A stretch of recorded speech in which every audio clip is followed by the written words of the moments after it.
kids. Welcome to another episode of gorillawire.com's Things That Rock. I'm Emily Lazar from the rock band Fugitive, and today we're actually going to talk to Melissa Cross, who's my vocal instructor and also the vocal instructor to pretty much everybody out there that really rocks hard on stage that you've seen at Warped Tour or Bamboozle or anywhere. She's really cool, and she's going to talk to us for a little bit about her techniques and how she gets people from point A to point B with her screams and the whole 9 yards. So let's go up there and talk to her, okay? So today we're talking to Melissa Cross, who's a great vocal teacher. And Melissa, why don't you tell us a little bit about the process that you go through with a student when they come to you? Like, say you have a student that's wanting to learn how to scream, because you teach screaming, the Zen and the art of screaming. You have a whole actual regiment that goes along with it. Mm-hmm. And can you tell us a little bit about that, a little bit about the process and whatnot? Well, it depends on whether you already scream and you're hurting yourself or you've never screamed. So which one are you talking about? Okay, well, that's interesting. I have to figure out which one that is. Yeah, exactly. Usually, if it's someone who already screams, the reason they're coming to me is because they're hurting themselves. I see. And if they don't know how to scream, it's because they're so pent up and they love the music, but they just can't see themselves actually making the noise. So I actually have to bring something out. So it's two different processes. A lot of times on stage, you get so wrapped into the emotion of the song and of being out there, and you just like let it out. But it's actually there's a technique to it. There's a, you can't just go out there like balls to the wall and like scream your soft. Well, when this genre was younger, yeah. It was okay to get blood in your throat. You were going to do a show on a Friday and a Saturday. Then you'd have all week to keep your mouth shut during school. Mm-hmm. And then but now people are doing this, 30 nights in a row. Right. And you cannot afford the trash your room style of vocals. So what I figured out is a way to make that sound without hurting yourself. And I figured it out. And I had to, because someone actually presented me with the problem, and I said, okay, I'll figure this out. And I did. The doctor put the camera down my throat, and I made all these noises on camera. There were people in the waiting room going, is he hurting her? It was like, he had to go out in the waiting room and explain to everybody that I actually was okay. Yeah. I've been a vocal teacher for a long time. Yeah. And I don't only teach screamers. I have, Oh, I know, because I sing too, and you have definitely helped me with singing. Yeah, I'm a singing technician, a voice technician. A voice technician. I help people speak, traders on the floor, and aerobics teachers, and, but most of my favorite clients are the screamers, because they're so passionate about what they do. So I have to get the passion back in there. But they have to learn how to do something technically and then keep the passion. So that's the big challenge. Can you tell us a little bit about how you came into this and like a little bit of your background? Okay, so I studied classical music. Really? I studied classical theater, Shakespeare, opera, the whole 9 yards, right? Nice. I was in rock bands my whole life. And that's kind of how I know what I'm doing, because I know what a far cry my training was from what we actually do. Right. So it was that my challenge was to figure out a way to make it so that vocal training was relevant. Because all my vocal training was like, Maria, that kind of shit. And then I go on stage and go, it's like, okay, nothing that I do in my lessons is working on stage, so I just hurt myself because this sound is not relevant at all. Right? It's very pretty, though. Pretty, but it's not real. Not so much. It's all very contrived, right? Yeah. I was in a punk band in 1979. Wow. Okay. Right. When were you born, Emily? Never mind. You did. Okay. Okay, so we didn't scream like that then. Yeah. We had this kind of thing, which we thought was very, avant-garde, but that's not what we're doing today. Yeah, it's a different kind. It's a whole different thing. So, in the early 90s, late 80s, a producer from Connecticut actually brought me some kids from an underground band that he was recording in his basement.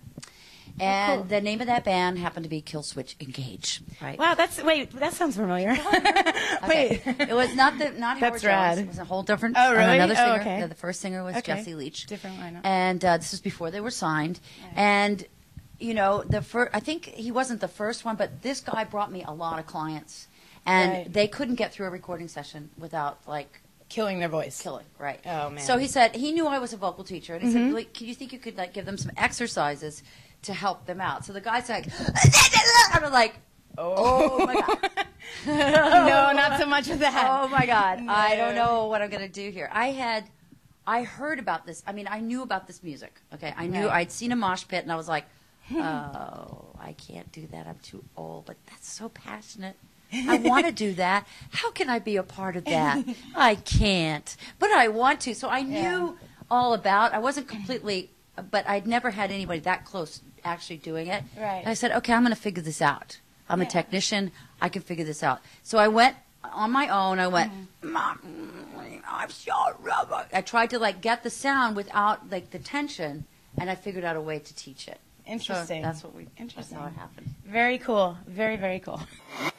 Actually, I wanted to ask you about the difference between teaching a female and a male, and what that entails and how you go about that. Okay, with the screaming, it's not that different. Really, it's kind of It's the not same that thing? different. The sound is different, but the actual mechanism is not that different. With singing, there's a big difference. Oh, yeah. Okay, because the female voice and the male voice, in terms of singing and making pitches, that's very different. The vocal breaks are different. Everything's different. But with screaming, it's pretty much the same. It's just that usually men have deeper, they have bigger throats, so they have more overtone. But it's the same, And the same place in the back of the throat where you can get to that scream is... they can manipulate it more. Right, I can't go as low as Randy from Lamb of God. Right. So what we're going to do is we're going to go over the C exercise. Okay. Okay, now, the C exercise, what we talk about is a scream that I call fry. I have 3 different kinds of screams. One is called fry, one is called false chord, and one is called death. That one's hard. Okay. That one's easy. But it doesn't go anywhere. But fry is the one that takes the most finesse.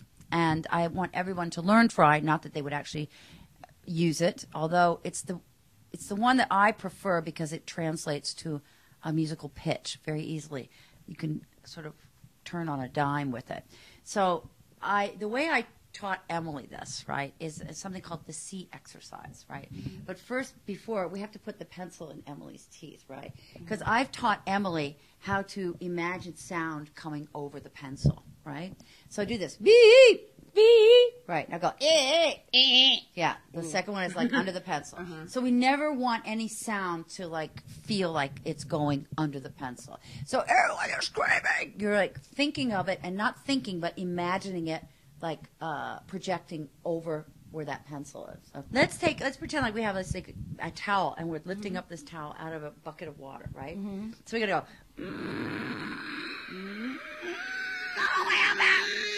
higher, higher.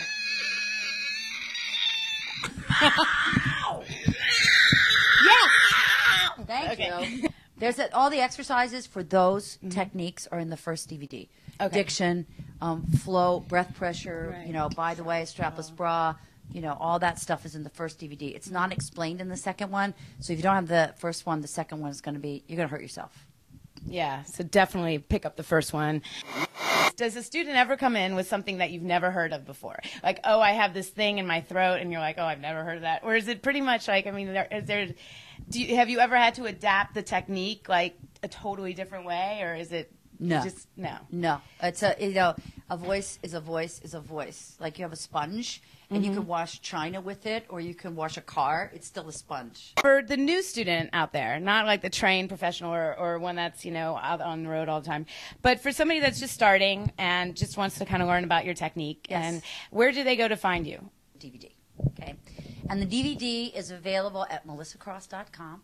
It's also available at Guitar Center. Okay, the first DVD is called The Zen of Screaming, and the second one is called Zen of Screaming 2. You have to have the first one to get the second one. The second one is all screaming. Yeah. There's no, well, they're screaming melodically, but it's all screaming. But you need the technique in the first one. And the first one is 2.5 hours long, and it's exercise after exercise. But it's got some funny stuff. Really funny stuff. It's got Randy from Lamb of God, and it's got These guys are funny. Phil from All That Remains, and it's got Byron from God Forbid. And the second one has Spencer from Under Oath and Angela from Arch Enemy. And let's see, who else is in there? Oh, gosh. Life Off from A Life Once Lost. Yes, definitely. Lou from Sick of It All. Let's see, who else? And countless others. It's really best to come to me. Yeah. You can call the office and make an appointment. I even do long-distance lessons on Skype. Thank you for rocking out with us and teaching us how to scream. And this is Emily Lazar again for Gorilla Wire TV. Things That Rock with Melissa Cross, because she rocks so hard. And rock!